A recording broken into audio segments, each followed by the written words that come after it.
Ini bukan film biasa. Ini mimpi buruk yang direkam pakai kamera. Lu pernah nonton film horor yang saking realnya bikin lu mikir nggak? Kayak, anjir, ini beneran gak sih? Tapi lu tetap lanjut nonton karena penasaran. Tapi sambil ngumpet-ngumpet di balik bantal. Nah, ada nih satu film dari Jepang yang bener-bener berhasil bikin orang mikir itu tuh rekaman pembunuhan asli. Nama filmnya Guinea Pig. Bahkan, aktor sekelas Charlie Sheen yang udah biasa lihat keanehan di Hollywood sampai panik dan mikir film ini tuh bukan acting. Doi langsung hubungin FBI, bro. FBI! Bukannya manggil temen atau dokter. Dia langsung mikir, ini harus diusut sampai tuntas. Tapi pertanyaannya gini, kenapa film ini tuh bisa se-disturbing itu sih? Kok bisa gitu loh bikin orang percaya ada cewek yang dibantai hidup-hidup, dikulitin, dipotong-potong, dan semua itu kelihatan kayak nyata? Well, selamat datang di mimpi buruk yang disebut Guinea Pig Series, yaitu sekumpulan film horor jagal dari Jepang tahun 80-an yang sukses bikin penonton trauma, kritikus bingung, bikin satu negara mikir.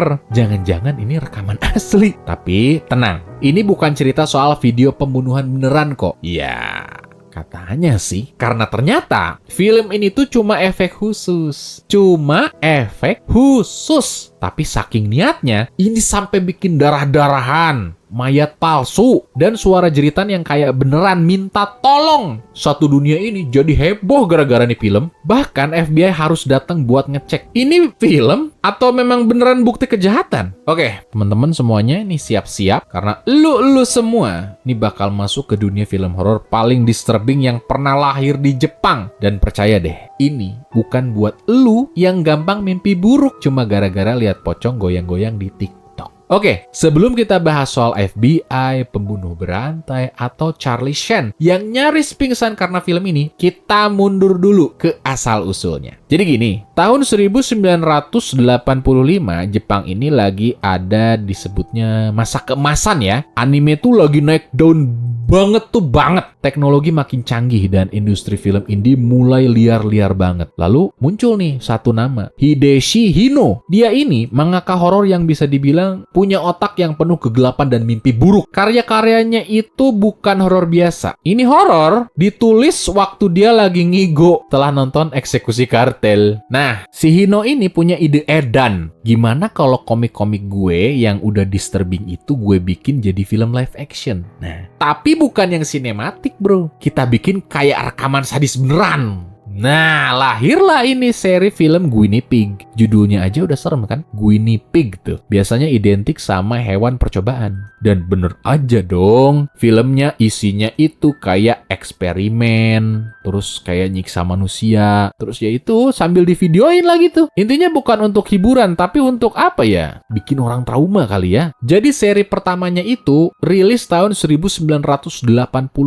Judulnya The Devil's Experiment. Isinya tentang apa? Seorang cewek diculik, diikat, terus disiksa step by step, ditonjok, disiram air panas, dikulitin, dan semuanya diperlihatkan dengan gaya dokumenter. Nggak ada plot, nggak ada karakter development, nggak ada latar belakang kenapa dia disiksa. Pokoknya dari awal sampai akhir kita cuma disuruh nonton orang disiksa kayak objek eksperimen, dan itu disturbing banget alias mengganggu. Tapi yang bikin serem bukan cuman adegannya, tetapi gaya pengambilannya handheld, terus lightingnya redup, suaranya kasar, dan efeknya itu real. Realnya tuh real banget, kayak video rekaman biasa gitu. Bahkan buat standar sekarang itu ya, yang udah bisa pakai CGI, ini tuh tetap bisa bikin mual gitu loh. Bayangin, tahun segitu belum ada green screen, caks. Belum ada AI, belum ada deepfake. Jadi orang-orang tuh mikir, anjir ini beneran bukan sih? Gitu. Dan bukan cuma satu film loh. Guinea Pig ini punya total 6 film utama, dan makin kesini isinya makin absurd, makin gak manusiawi, dan makin kelihatan kayak, apa ya, snuff film kali ya. Tapi nanti kita bahas soal itu. Yang jelas dari awal film ini nggak niat buat menghibur, tapi buat ngetes mental lu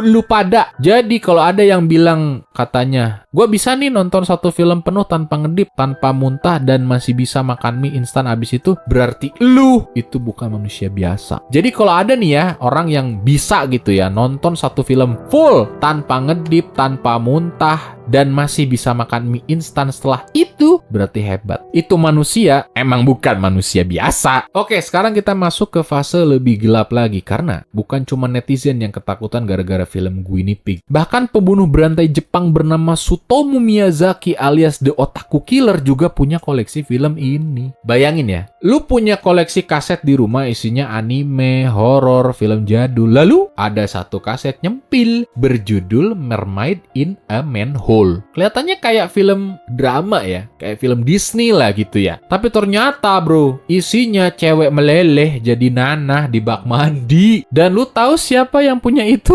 Si Miyazaki, pembunuh anak-anak yang sempat bikin Jepang geger akhir 80-an kalau nggak salah. Nah, pas polisi ngubek-ngubek kamarnya, mereka nemuin 5.763 kaset VHS lah ya. Gila nggak tuh? Dan itu tuh kalau dikumpulin kaset-kasetnya ya, bisa buat buka rentalan film sendiri. 5.000 bayangin. Di antara tumpukan kaset itu juga ditemuin salah satu film Guinea Pig, dan media langsung ngegas. Ini dia penyebabnya, pembunuh niruin film sadis. Padahal ya salah paham. Media ngira yang ditemukan itu film kedua, Flowers of Flesh and Blood, yang emang lebih gila lagi karena isinya cowok samurai motongin cewek hidup-hidup. Tapi yang ditemukan ternyata film keempat, Mermaid in a Manhole. Gak ada samurai, gak ada mutilasi. Cuma cewek aja, busuk, tenggelam dalam borok, dah gitu doang. Tapi karena udah terlanjur viral, ya gimana ya, viral zaman dulu tuh lewat koran, ya atau enggak TV. Akhirnya muncul tuh teori liar, Miyazaki niru adegan Guinea Pig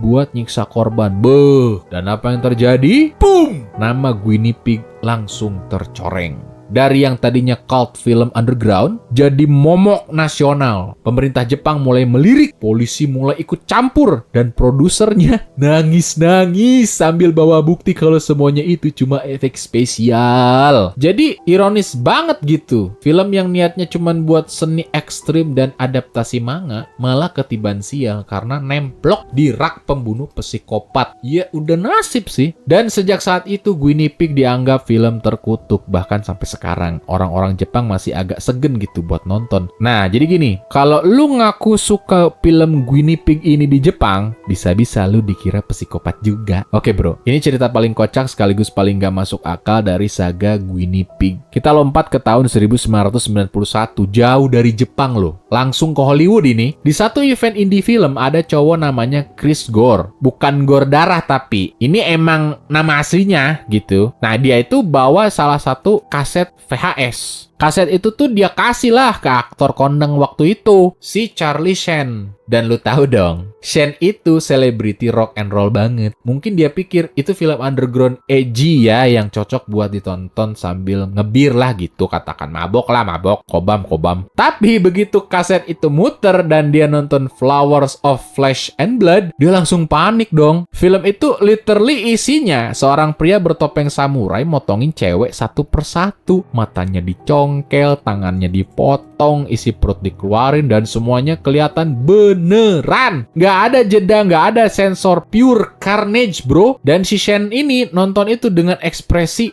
holy shit man, gue barusan nonton pembunuhan asli. Dan apa yang terjadi? Dia langsung kontak FBI sambil bilang, bro, gue punya rekaman snuff film. Ini bukan film. Ini beneran pembantaian. FBI langsung bereaksi. Mereka beneran buka investigasi resmi loh atas kemungkinan adanya rekaman pembunuhan sungguhan yang diedarkan dalam bentuk hiburan. Agen FBI dan Codling turun tangan. Mereka kontak nih pihak dari Jepang, yaitu kepolisian Tokyo, buat nyari tahu siapa pembuat film ini. Dan yang lebih sadis lagi, pembuatnya malah ditarik ke pengadilan buat ngebuktiin bahwa semua efek di film itu cuma tipuan kamera. Lu bayangin deh, bikin film indie horor dari manga, tiba-tiba bertahun-tahun kemudian lu berdiri di pengadilan ngeluarin organ palsu buat buktiin kalau lu nggak beneran bunuh orang. Dan yes, akhirnya kasusnya ditutup. FBI dan polisi Jepang mengakui semuanya cuma efek khusus. Tapi tetap, filmnya udah terlanjur viral dan dicap sebagai snuff film paling realistis sepanjang sejarah. Dan semua itu terjadi terjadi gara-gara Charlie Sheen nonton film horor pas lagi mabok. Setelah semua kontroversi tadi, mulai dah dari pembunuhan berantai, investigasi FBI, sampai produser naik saksi bawa kepala bohongan, akhirnya film Guinea Pig dapat dicap terlalu ekstrim buat di Jepang. Yap, negara asalnya sendiri nggak mau sentuh lagi seri ini. Udah kayak mantan toksik yang malu-malui di depan keluarga besar lah, gitulah intinya. Jepang resmi stop produksi Guinea Pig. Bahkan, di beberapa tempat kasetnya itu ditarik dari peredaran. Mau koleksi? Ya harus muter otak dulu, alias cari jalan ninja atau backdoor. Tapi yang jadi ironis bangetnya itu adalah gini, pas Jepang buang muka, Amerika, Belanda, Inggris, Austria malah ngumumin, ini mah masterpiece, ya. Dan akhirnya Guinea Pig malah di-reissue dalam bentuk DVD komplit dengan bonus behind the scene, komentar sutradara, bahkan edisi khusus buat kolektor. Lu bayangin ya, film yang bikin FBI panas dingin malah dijual bebas kayak popcorn di luar negeri. Bahkan jadi cult klasik yang disembah para fans film gore dan psycho-psycho underground. Itu kayak lu tuh dikeluarin ya dari sekolah karena terlalu rusuh, tapi malah diterima kuliah S2 di luar negeri karena dianggap jenius. Dan sampai sekarang film ini tuh masih diperdebatkan apa itu seni ekstrim, atau eksperimen brutal, atau cuman usaha iseng buat ngerjain penonton sampai trauma permanen. Tapi satu hal yang pasti bro, Guinea Pig ini udah ninggalin jejak sebagai film horor paling disturbing, kontroversial, dan absurd dalam sejarah perfilman Jepang. Dan semua itu dimulai dari ide random Hideshi Hino buat ngehidupin manga jadi film berdarah-darah. Guinea Pig bukan buat semua orang, tapi sekali nonton, lu nggak bakal bisa lupa. Oke, sebelum kita tutup videonya, gue kasih bonus satu fakta mind-blowing yang banyak orang keliru sampai sekarang. Pernah nggak sih lu denger judul film Lucky Sky Diamond? Banyak yang ngira ini tuh sebetulnya katanya bagian ke-7 dari seri Guinea Pig. Ada yang nyebut juga ini tuh the final chapter-nya gitu loh. Ending dari semua kekejaman Guinea Pig. Padahal bro, itu hoax. Ngadi-ngadi banget. Film Lucky Sky Diamond itu emang horor absurd dari Jepang juga, tapi nggak ada kaitannya sama Hideshi Hino. Nggak masuk juga dalam seri Guinea Pig. Dan jujur aja, isinya lebih mirip parodi psychedelic daripada film pembantaian. Psikologi lah gitu loh, psikologis. Kayak gini loh, misalkan lu tuh mesen bakso setan, tapi yang datang tuh malah salad jamur neon sambil diputerin lagu techno. Absurd kan? Tapi ya gitu deh. Efek dari Guinea Pig itu sampai ke level dimana orang ngelihat film random dari Jepang terus langsung bilang, wah ini nih pasti bagian dari film Guinea Pig nih. Padahal nggak semua film Jepang itu sadis. Kadang cuma artsinya, atau kadang cuma absurd, dan kadang ya emang jelek aja. Jadi inget guys,